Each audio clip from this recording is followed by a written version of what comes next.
Ninakualika katika mfululizo wa masomo ya mwongozo wa kujifunza Biblia, hili likiwa ni juma la 12 la hii robo ya kwanza mwaka 2025. Robo inayosema upendo na haki ya Mungu. Somo la 12 linasema upendo na haki, amri kuu mbili. Juma hili ni juma la Machi 15 hadi 21.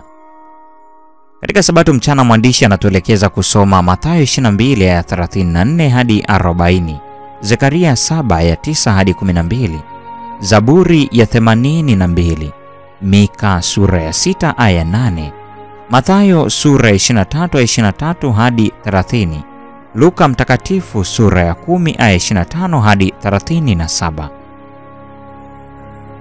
Fungu la kukariri linatoka kitabu cha waraka wa kwanza wa Yohana sura ya 4 aya 20. Neno la Mungu linasema, mtu akisema nampenda Mungu naye anamchukia ndugu yake ni mwongo, kwa maana asiyempenda ndugu yake ambaye amemwona hawezi kumpenda Mungu ambaye hakumwona.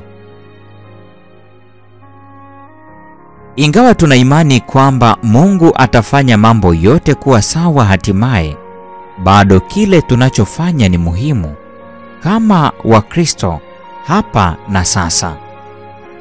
Ingawa kunaweza kuwepo udhalimu na maovu mengi ambayo Mungu hataviondoa sasa, yaani kutokana na vigezo vya pambano la ulimwengu mzima, hili halimaanishi kwamba hatuwezi kutumiwa kusaidia kupunguza mateso na uovu wowote tunaokutana nao, angalau kwa kiwango chochote kinachowezekana.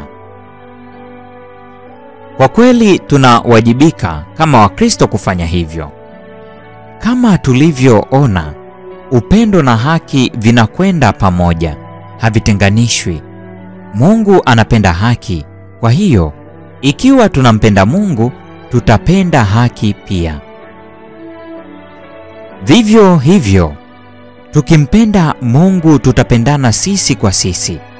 Sehemu ya kupendana sisi kwa sisi ni kushiriki katika mambo yanayohusu ustawi wa wale wanaotuzunguka. Wengine wanapoteswa na umaskini, uonevu au udhalimu wowote, tunapaswa kujali. Wengine wanapokandamizwa, hatupaswi kupuuza au kutotilia maanani. Badala yake, tunapaswa kujiuliza kile tunachoweza kufanya binafsi na kwa ushirika ili kuendeleza upendo na haki ya Mungu kwa njia ambayo inaakisi kwa ulimwengu wetu uliovunjika tabia kamilifu ya Bwana wetu ya haki na upendo. Jifunze somo la juma hili kwa maandalizi ya sabato ya Machi 22. Jumapili tutajifunza amri kuu mbili. Jumatatu dhambi kuu mbili. Jumanne Mungu anapenda haki. Jumatano huitwa kuithibitisha haki. Alhamisi jirani yangu ni nani? Na katika siku ya Ijumaa jifunze zaidi. Mpendo wa mfuatiliaji wa mfululizo wa masomo haya, kumbuka somo hili linasema upendo na haki, amri kuu mbili. Na kwa nukta hiyo ndio tunakuwa tumefikia tamati ya tafakari ya mada hii siku ya leo, sabato mchana, mwanzo kabisa wa somo la 12. Mungu atubariki sote na karibu tena.